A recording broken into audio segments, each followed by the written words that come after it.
Hello students, this is Chandan Gautam and today we will continue our chapter current electricity in which today we will discuss our new topic electric power. ठीक है, आज हम बात करेंगे electric power के बारे में. ठीक है, तो ध्यान से सुनना, इलेक्ट्रिक पावर का मतलब क्या होता है. सबसे पहले तो हम बात करेंगे पावर के बारे में, हम सुनते कैसे या कहाँ पे सुनते हैं. ठीक है, अगर मैं पावर की बात करूँ तो पावर का जनरल मीनिंग क्या होगा. पावर का जनरल मीनिंग क्या होगा कि if I am powerful then I can do any of the work. If I am a powerful person then I can do any of the work. Right? तो power का meaning यहाँ पे भी वही है. ध्यान से देखना. लेट सपोज कोई मेरे पास एक नेटवर्क है या मैं बोलूँ कोई इलेक्ट्रिकल सर्किट है. क्या है अपने पास में? एक इलेक्ट्रिकल सर्किट है. इस तरीके से ये अपन ने लगा दिया बल्ब. ठीक है, तो जैसे ही चार्जेस, स्विच को ऑन करूंगा तो चार्जेस फ्लो ना स्टार्ट होंगे सर्किट के अंदर. ऐसा ही कुछ होगा. तो कोई ना कोई चार्जेस जब one end to another end जब जाएंगे तो चार्जेस क्या करेंगे? मूव करना स्टार्ट करेंगे. दैट मीन्स कोई ना कोई वर्क डन होगा चार्जेस के बीच में. एक पॉइंट से दूसरे पॉइंट में मूव करवा रहे हैं अपन स्विच ऑन करके, तो वर्क डन होगा. तो सेम इलेक्ट्रिक पावर को भी हम वर्क डन के ही बेस पे डिफाइन करते हैं. ठीक है, वर्क डन हुआ प्लस कुछ ना कुछ टाइम लगेगा. तो सेम इन्हीं दोनों टर्म्स के बिहाफ पे, इन दोनों टर्म्स के बेस पे हम पावर को डिफाइन करते हैं. किस तरीके से?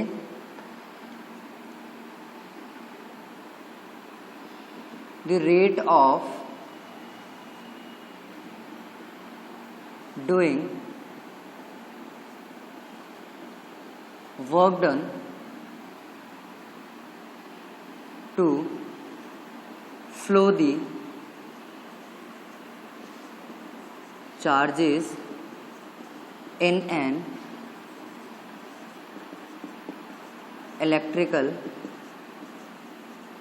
circuit. In an electrical circuit. ठीक है, देखो सेम ही चीज बोली. क्या क्या टर्म अपने पास काम में आ रही है यहाँ पे? Work done. ठीक है, और दूसरा क्या अपने पास में? रेट. रेट का मतलब टाइम के रिस्पेक्ट में जो है वो कितना अपना इफेक्ट या कितना वेरिएशंस शो कर रही है. ठीक है, तो अब ध्यान देना, इसी के बिहाफ में इसका फॉर्मूला लिख रहा हूं. पावर को हमने डिनोट किया P से. ठीक है, रेट ऑफ डूइंग वर्क या मैं बोल दूं amount of work done with respect to time. That means work done upon time to flow the charges, या मैं बात करूं P is equals to W upon T. इसी का फॉर्मूला क्या निकल जाएगा अपने पास में? P is equals to W upon Q, W upon T sorry. तो पहला फॉर्मूला जो हमारे पास पावर का निकल के आया वो क्या निकल के आया? P is equals to work done upon time taken to flow the charges. बात समझ आई? Here P is the power, W is the amount of work done, T is the time taken to flow the charges. यहाँ तक बात समझ आई? ठीक है, अब हम इन्हीं फॉर्मूलाज को आगे की तरफ एक्सपेंड करके देखते हैं कि पावर के हमारे पास और कौन से फॉर्मूलाज हो सकते हैं. ठीक है, तो यहाँ पे देखो, यहाँ पे W अपने पास में हमें मालूम है पोटेंशियल डिफरेंस जो होगा वो क्या होगा? V is equals to W upon Q हो जाएगा हमारे पास में. तो यहाँ से W की वैल्यू कितनी हो जाएगी? W is equals to V into Q लिख सकता हूँ. तो क्या मैं इसकी जगह W की जगह V इंटू Q लिख सकता हूँ? लिख सकता हूँ ना. तो यहीं पे इसी को यहाँ पे पुट कर रहा हूँ, V into Q upon T रख सकता हूँ. ठीक है, अब मुझे मालूम है इन दोनों की वैल्यूज क्या होगी. इलेक्ट्रिक करंट का फॉर्मूला हमारे पास क्या होता है? I is equals to Q upon T. तो यहाँ से Q की वैल्यू कितनी होगी? I into T. तो Q इज इक्वल्स टू होगा हमारे पास में I इंटू T. Q की वैल्यू निकल के आई. देखो W की वैल्यू निकल के आई थी, हमने यहाँ पे पुट कर दिया. अब इसमें भी हमारे पास Q की वैल्यू कितनी होगी? I into T. और हमें ये भी पता है ओम्स लॉ से, by Ohm's law V is equals to IR. ठीक है, तो मेरे पास Q की वैल्यू भी है और V की वैल्यू भी है. तो क्या मैं इन्हीं वैल्यूज को यहाँ पे पुट कर सकता हूँ? ध्यान से देखना, V की वैल्यू कितनी है IR, तो यहाँ पे V की वैल्यू रखी मैंने I इंटू R, और Q की वैल्यू कितनी है अपने पास में IT, तो यहाँ पे रख दी मैंने IT। अपॉन में क्या है मेरे पास में T है, तो फाइनली इससे क्या निकल के आएगा मेरे पास में I into I square, that is P is equals to I square R T upon में T। ठीक है, तो इस T से क्या होगा मेरे पास में, T से T कैंसिल आउट होगा, तो फाइनली पावर का एक फॉर्मूला, क्या नया फॉर्मूला क्या निकल के आया, P is equals to I square R। बात समझ आई? सिंपल सा मैंने क्या किया, पावर का फॉर्मूला था वर्क डन अपॉन टाइम, तो यहाँ से W की वैल्यू पोटेंशियल डिफरेंस के फॉर्मूले से W की वैल्यू निकाली। ठीक है, उसके अंदर V और V और Q जो था मेरे पास, इलेक्ट्रिक करंट के फॉर्मूले से Q की वैल्यू फाइंड करी, ओम्स लॉ से V की वैल्यू फाइंड करी, और इसी फॉर्मूले के अंदर मैंने वैल्यूज रखी। तो फर्स्ट फॉर्मूला हमारे पास आया था P is equals to W upon Q। Second formula हमारे पास निकल के आया कौन सा, P is equals to I square R। ठीक है, फर्स्ट फॉर्मूला सेकेंड फॉर्मूला। बात समझ आई यहाँ तक? अब अगर मैं बात करूँ कि मेरे पास कोई और फॉर्मूला भी निकल सकता है, तो बिल्कुल निकल सकता है। देखो यहाँ से अगर मैं I की बात करूँ तो I कितना हो जाएगा, V अपॉन R हो जाएगा अपने पास में। क्या मैं इस I की वैल्यू V अपॉन R को इस फॉर्मूले में पुट कर सकता हूँ सेकंड वाले के अंदर? तो किस तरीके से वैल्यू आएगी अपने पास,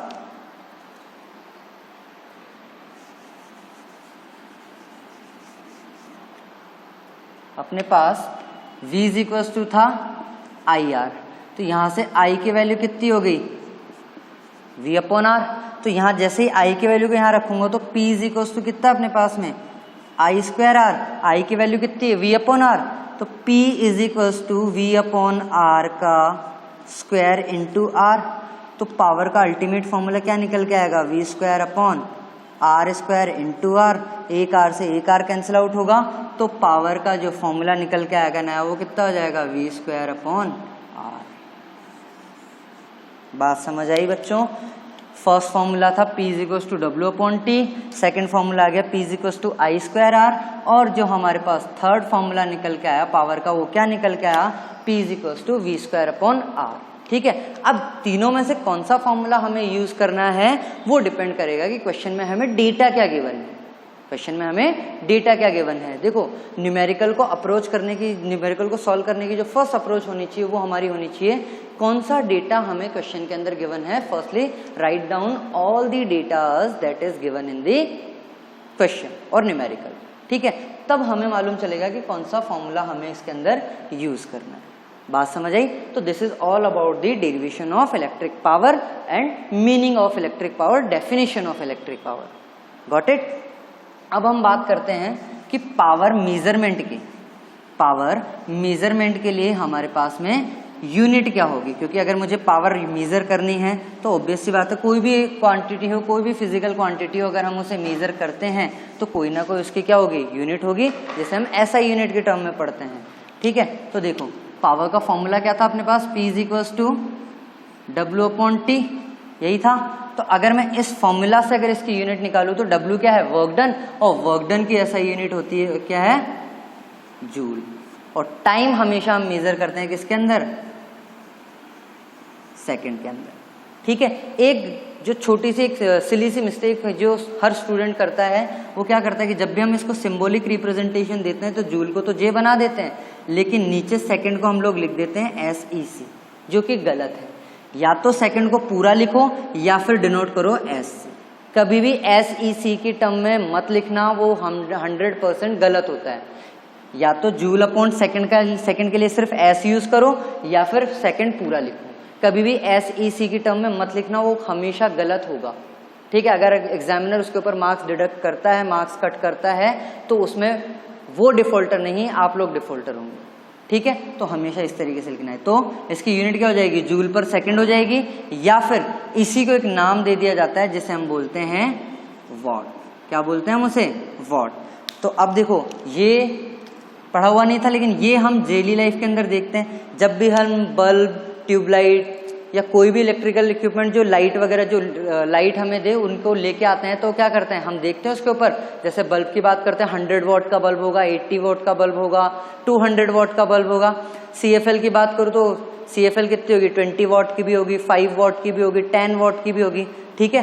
तो वो जो वॉट वहां पे लिखा होता है वो क्या लिखा हुआ होता है, उसकी पावर रेटिंग लिखी हुई होती है। वो क्या लिखी हुई होती है वहां पे, उसकी पावर रेटिंग लिखी होती है। जैसे for an example tube light 40 watt की आती है, फैन जो होता है हमारा 50 वॉट का होता है, ठीक है। फिर रेफ्रिजरेटर की बात करूँ तो रेफ्रिजरेटर होता है हमारे पास में 120 वॉट का, ठीक है। तो ये सारे इक्विपमेंट्स जो हैं इनके ऊपर जो वॉट लिखा हुआ होता है उनकी क्या लिखी होती है, पावर रेटिंग लिखी हुई होती है।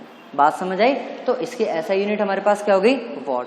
अब देखते हैं कि अब चलो ठीक है, तो ट्यूबलाइट फैन वगैरह की बात करी। अगर हम बात करें कि हमारे पास जो इंडस्ट्रीज होती है इनके अंदर जो इक्विपमेंट्स होंगे उनकी पावर रेटिंग, क्योंकि वो तो हाई पावर रेटिंग के होंगे, तो कुछ हमारे पास अलग से यूनिट्स होती हैं पावर के लिए ही जिनको हम वहाँ पे यूज करते हैं। जैसे हमारे घर में अपन पानी वाली मोटर यूज करते हैं, उसकी जो यूनिट होती है, चलो एक बार देखते हैं हम। हमारे पास वाट यूनिट हो गई, एक होता है हमारे पास में 1 kW, that means 1 kilo watt. Kilo का मतलब कितना हो गया, 1000, तो 1000 वॉट को हम क्या लिख सकते हैं, 1 किलो वॉट, ठीक है।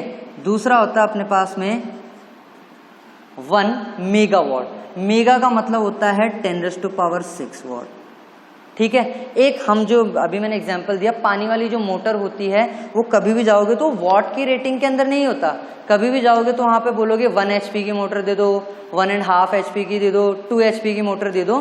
तो एक और जो पावर रेटिंग की जो यूनिट होती है हमारे पास में 1 HP। HP का मतलब होता है हॉर्स पावर। क्या होता है बेटा, हॉर्स पावर। जिस तरीके से हॉर्स बड़ा पावरफुल होता है, काफी एफिशिएंट होता है, सिमिलर हमारी मोटर जो है वो भी उसी के ऊपर है, क्या होनी चाहिए, पावरफुल होनी चाहिए किसी भी टास्क को परफॉर्म करने के लिए, ठीक है। तो 1 HP की जो वैल्यू होती है वो हमारे पास होती है, ध्यान रखना, 746 वॉट। 746 वॉट। बात समझ आई? ये तीनों इंपॉर्टेंट जो मेजरिंग यूनिट्स हैं वो हमें पता होनी चाहिए। बात समझ आई? ठीक है। अब देखो, इसी से पावर से रिलेटेड हमारे पास एक टर्म आती है, that is called electrical energy, ठीक है। क्योंकि हम जब भी बात करते हैं तो हम लोगों ने भी सुना होगा, जैसे हम कोटा के एग्जाम्पल दें या हम रावत भाटा न्यूक्लियर पावर प्लांट का एग्जाम्पल दें, तो वहां पे हम क्या करते हैं, एनर्जी की बात करते हैं। तो एनर्जी की जैसे ही बात करूं तो पावर और एनर्जी में जो रिलेशन होता है हमारे पास में वो क्या होता है,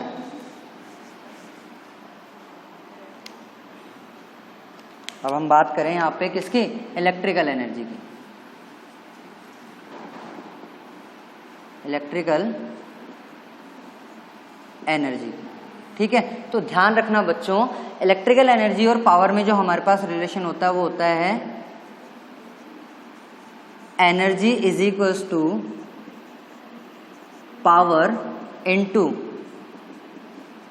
टाइम, ठीक है। देखो ये किस तरीके से आया फॉर्मूला, इसके बारे में हम डिस्कस कर लेते हैं। पावर का फॉर्मूला क्या था अपने पास में, W/T, ठीक है। इसकी यूनिट क्या थी, जूल, और इसकी यूनिट थी सेकंड। जूल जो है, ध्यान रखना बेटा, वर्क डन और एनर्जी दोनों की यूनिट क्या होती है अपने पास में, जूल्स होती है। दोनों की यूनिट क्या होती है अपने पास में, जूल्स होती है, ठीक है। तो जूल जब दोनों की यूनिट है तो दोनों के लिए अपन क्या करते हैं, जूल को अगर मैं यहीं रखूं तो वॉट इनटू सेकंड आ जाएगा। वॉट हो गया पावर के लिए, सेकंड हो गया टाइम के लिए। बात समझ आई? तो इसी से ये फॉर्मूला निकल के आया, ठीक है। तो यहाँ पे अगर मैं बात करूं तो मेरे पास यहाँ पे कितना हो जाएगा, E is equals to P into T. E is equals to P into T. तो देखो हमारे घर पे जो इलेक्ट्रिसिटी का बिल आता है, घर पे जो इलेक्ट्रिसिटी का बिल आता है वो किसकी टर्म में आता है, एनर्जी की टर्म में आता है, ठीक है। लिखा हुआ आता है इतने यूनिट आपने क्या कर लिए, कंज्यूम कर लिए, तो वो एनर्जी की टर्म में आता है। तो ध्यान रखना, एनर्जी की यूनिट तो हो गई हमारे पास में कितनी, जूल। लेकिन अगर मैं बात करूं commercial unit of energy, commercial unit of energy, तो वो ध्यान रखना, ध्यान से देखना, वो होती है हमारे पास में kWh। K stands for the kilo, W stands for the watt and H stands for the hour, ठीक है। तो फुल फॉर्म क्या हो गई इसकी, किलोवाट आवर। बात समझ आई? तो हम जो कमर्शियल यूनिट लेते हैं वो लेते हैं किलोवाट के अंदर। घर पे आज देखना, वहां पे जो एनर्जी मीटर लगा हुआ होता है उसके अंदर जो यूनिट लिखी होती है, जो भी मेजरमेंट लिखा होता है वो इसी के अंदर लिखा होता है KW वाट के अंदर, KWH के अंदर, किलोवाट आवर के अंदर। बात समझ आई? अब देखो वहां पे जो बिल आता है वो आता है यूनिट के अंदर। तो 1 kWh जो होता है हमारा, वो होता है अपना 1 यूनिट के इक्वल। किसके इक्वल होता है? 1 यूनिट के इक्वल। तो अब हमें पता होना चाहिए कि सर 1 यूनिट तो चलो आपने बोल दिया, लेकिन उस 1 यूनिट में जो 1 kWh है उसकी वैल्यू कितनी होगी। तो देख लेते हैं अपन। देखो 1 एज इट इज है, किलो का मतलब कितना अपने पास में 1000, ठीक है। वॉट यूनिट हो गई एनर्जी की, या मैं बोलूं पावर की, अगर मैं बात करूं तो पावर की यूनिट हो गई वॉट, ठीक है। अब बात करता हूं आर की, तो अपने को टाइम किस में लेना होता है? सेकंड के अंदर। यहाँ पे भी बात करी थी कि टाइम किस में होता है? सेकंड के अंदर। तो आर से मैं मिनट पे जाऊंगा, मिनट से किस पे जाऊंगा? सेकंड के अंदर जाऊंगा। तो मुझे क्या करना पड़ेगा? आर से मिनट में जाऊंगा 60, क्योंकि 1 आवर में 60 मिनट्स होते हैं, और मिनट से सेकंड के अंदर जाऊंगा, मतलब 1 मिनट में कितने सेकंड होंगे? 60 होंगे, ठीक है। तो कितना हो जाएगा ये?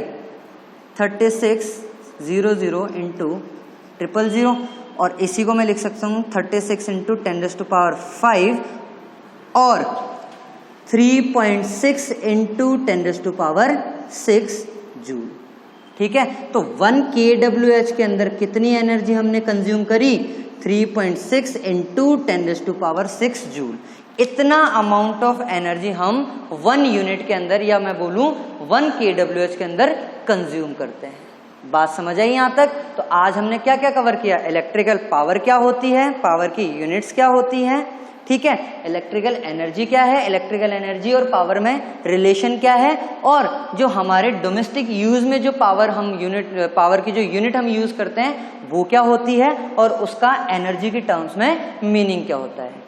राइट स्टूडेंट, यहाँ पे हमारे पास करंट इलेक्ट्रिसिटी के अंदर इलेक्ट्रिक करंट से रिलेटेड जितनी भी टर्मिनोलॉजीज थी, जितना भी पोर्शन था, वो हमारा यहाँ पे एंड होता है। और नेक्स्ट क्लास के अंदर हम इन जितने भी टॉपिक हमने पढ़े हैं इससे रिलेटेड हम क्या करेंगे? न्यूमेरिकल सॉल्व करेंगे। उसके बाद में हम देखेंगे magnetic effect of electric current, जो कि इसी चैप्टर का नेक्स्ट पोर्शन है। तब तक के लिए थैंक यू क्लास।